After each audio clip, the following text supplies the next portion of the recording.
दोस्तों, ये कहानी है एक ऐसे 9 साल के बच्चे की जिसका बचपन किसी नर्क से कम नहीं था। लेकिन उस बच्चे ने हार नहीं मानी और पूरी दुनिया को अपने कदमों पर झुका दिया। चलिए देखते हैं कैसे। तो कहानी की शुरुआत सन 1172 से होती है, जहां हम अभी के नॉर्थ वेस्टर्न चाइना के इलाके को देखते हैं, जिसे उस समय टेंगुट किंगडम के नाम से जाना जाता था, जिसको टेंगुट राजवंश ही चलाता था। यहाँ पर कई सारे मंगोलियन ट्राइब्स के ग्रुप्स रहते थे, जिनके सरदार को खान कहा जाता था। इस ट्राइब्स के खानों की आपस में बहुत गहरी दुश्मनी होती थी, क्योंकि ये सभी लोग पावर में बने रहना चाहते थे, जिसके चलते इनके बीच अक्सर लड़ाइयाँ चलती ही रहती थी। इन लड़ाइयों में बहुत सारे लोग मारे जाते थे। मंगोलों की दुनिया में कोई नियम कानून नहीं थे, इसलिए इनको एक सुप्रीम खान की सख्त जरूरत थी, ताकि ये सभी लोग एकजुट होकर रह सके। यहाँ से सीन शिफ्ट होता है और हम एक आदमी को देखते हैं जिसका नाम येसुई था, और ये चाइना के वेस्ट साइड से एक छोटा मोटा खान था। इस समय येसुई एक सफर पर निकला था। उसके साथ उसका 9 साल का बेटा तेमुजिन भी था। दरअसल येसुई अपने बेटे के लिए एक वाइफ ढूंढने के लिए निकला था। रात होने पर वो अपने दोस्त के ट्राइब पर आराम करने के लिए रुकते हैं। वहीं जब तेमुजिन अपने घोड़े के पास खड़ा होता है तो उसके पास एक छोटी लड़की आती है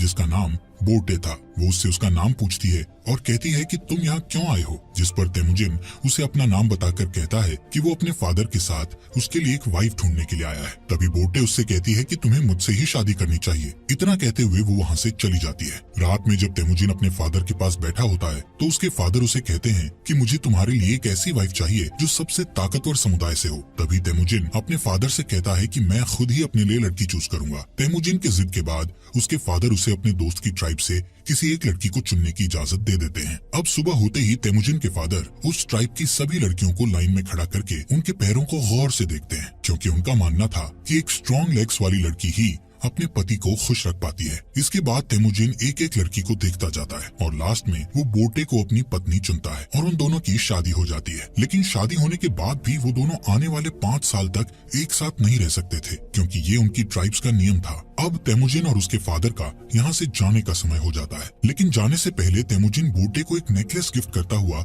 उसे कहता है कि वो उसके लिए जल्द ही वापस आएगा। यहाँ से येसुई तेमुजिन और अपने लोगों के साथ सफर पर निकल जाता है। कुछ दूर चलने के बाद वो लोग एक जगह पर आराम करने के लिए रुकते हैं। यहाँ पर वो सभी लोग काफी सतर्क थे, क्योंकि ठीक उनके सामने थोड़ी दूर एक और खान की ट्राइब के लोग बैठे थे। थोड़ी देर बाद उस खान का एक आदमी येसुई के लिए एक कटोरी में दूध लाता है, जिसका मतलब शांति का पैगाम था, और वो लोग समझौता करना चाहते थे। येसुई वो दूध की कटोरी ले लेता है और सामने बैठे खान के लिए भी अपनी तरफ से एक दूध की कटोरी भेजता है। येसुई के आदमी येसुई को खुद वो दूध पीने से पहले अपने किसी नौकर को पिलाने के लिए बोलते हैं, लेकिन येसुई उन्हें ऐसा करने से मना कर देता है, क्योंकि वो उस खान का विश्वास नहीं तोड़ना चाहता था और खुद ही वो दूध पी जाता है। दूसरी तरफ खान भी येसुई का भिजवाया हुआ दूध पी लेता है। थोड़ी देर बाद जब वो लोग अपना सफर फिर से जारी रखते हैं तो रास्ते में अचानक ही येसुई के सीने में बहुत तेज दर्द होने लगता है, जिससे वो अपने घोड़े से गिरकर मर जाता है। यहाँ हमें पता चलता है कि ये सब उस खान के दिए गए दूध के कारण हुआ था, क्योंकि खान ने उस दूध में जहर मिलाकर दिया था। तभी तेमुजिन अपने फादर के पास जाता है, लेकिन उसके साथ के सभी लोग उसे यहीं पर अकेला छोड़कर वहाँ से जाने की तैयारी करने लगते हैं, क्योंकि उनके बीच एक परंपरा थी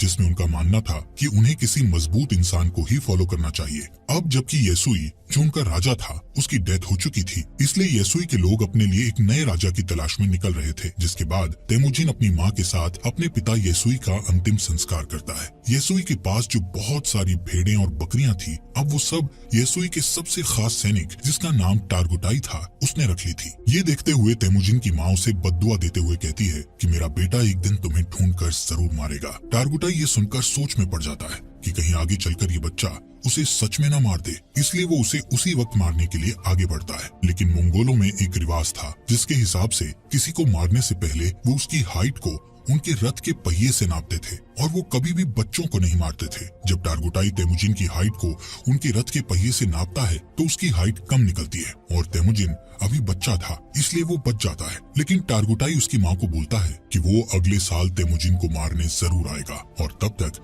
उसकी हाइट और उम्र भी बढ़ चुकी होगी। कुछ महीनों बाद जब सर्दी आ जाती है तो तेमुजिन के पास छुपने के लिए कोई भी जगह नहीं थी। तभी उसे अपने फादर की बात याद आती है कि उन्होंने कहा था कि गॉड टेंगरी उनकी बुरे वक्त में मदद जरूर करेंगे। इसीलिए वो उस सीक्रेट माउंटेन की तरफ जाने लगता है, लेकिन रास्ते में अचानक उसका पैर बर्फ से जमी झील पर टिक जाता है और वो उस झील के अंदर ठंडे पानी में गिरकर डूबने लगता है। वो डूबकर मरने ही वाला था, लेकिन तभी वहाँ उसकी ही उम्र का एक लड़का जिसका नाम जमुखा था उसे झील से बाहर लाकर उसकी जान बचा लेता है। यहाँ पर जमूखा और उसका बड़ा भाई तेमुजिन को अपने साथ घर ले जाते हैं और उसे खाना खिलाते हैं। तेमुजिन उसकी जान बचाने के लिए उनका शुक्रिया अदा करता है। इसके बाद जमूखा और उसका भाई अपने अपने हाथ पर कट लगाकर अपना खून दूध में मिलाकर तेमुजिन को वो दूध पीने को कहते हैं। तेमुजिन वो दूध पी जाता है और अब वो 2 नहीं बल्कि 3 भाई बन गए थे। उन्होंने तेमुजिन को अपना भाई बना लिया था। अगली सुबह टारगुटाई अपने लोगों के साथ तेमुजिन को ढूंढता हुआ यहाँ आ जाता है ताकि वो तेमुजिन को जान से मार सके। टारगुटाई के लोग तेमुजिन को पकड़कर उसे अपने साथ मारने के लिए ले जाते हैं, लेकिन जब वो तेमुजिन की हाइट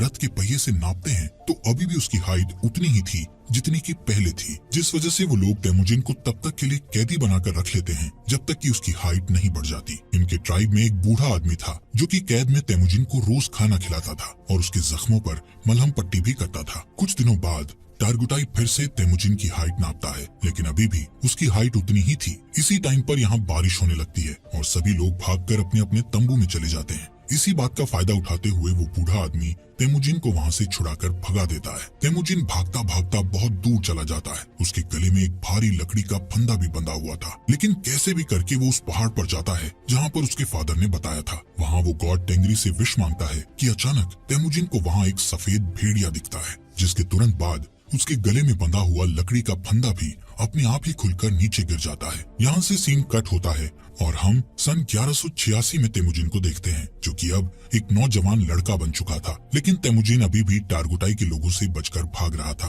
कई सालों से टारगुटाई के लोग तेमुजिन को ढूंढ रहे थे और एक दिन वो तेमुजिन को ढूंढ ही लेते हैं और उसे पकड़कर फिर से कैदी बनाकर उसी लकड़ी के फंदे में रखते हैं जिसमें उसे बचपन में रखा गया था। अब क्योंकि तेमुजिन की हाइट और उम्र बढ़ चुकी थी, इसलिए उसके मरने के चांसेस बहुत ज्यादा थे। लेकिन टारगुटाई उसे जान से नहीं मारता क्योंकि वो उसे अपनी जान की भीख मांगते हुए देखना चाहता था। लेकिन तेमुजिन टारगुटाई से बोलता है कि मैं खुशी खुशी मर तो सकता हूँ, लेकिन तुम्हारे आगे अपनी जान की भीख कभी नहीं मांगूंगा। ये सुनकर टारगुटाई उसे टॉर्चर करना शुरू कर देता है और उसे कहता है कि अब मैं तुम्हें धीरे धीरे तड़पा तड़पा कर मारूंगा। यहाँ पर हम देखते हैं कि वो बूढ़ा आदमी अभी तक जिंदा था और वो फिर से तेमुजिन के पास जाकर उसे पानी पिलाता है। उसी दिन शाम को जब सभी लोग आपस में बिजी थे तो टारगुटाई तेमुजिन के पास अकेला उससे बात करने जाता है। इसी बात का फायदा उठाकर तेमुजिन उसी लकड़ी के फंदे से जिससे उसे बांधा गया था उससे टारगुटाई को मारकर वहाँ से भाग जाता है। अब टारगुटाई को मारकर वो खुद खान बनने के लिए तैयार था। अब यहाँ पर वो सबसे पहले अपनी वाइफ के पास जाता है जिससे उसने बचपन में शादी की थी। वो बोटे के पास जाता है जो अब बड़ी हो चुकी थी और बहुत खूबसूरत भी। बोटे उससे कहती है कि मैं कई सालों से तुम्हारा इंतजार कर रही थी और अब फाइनली वो दोनों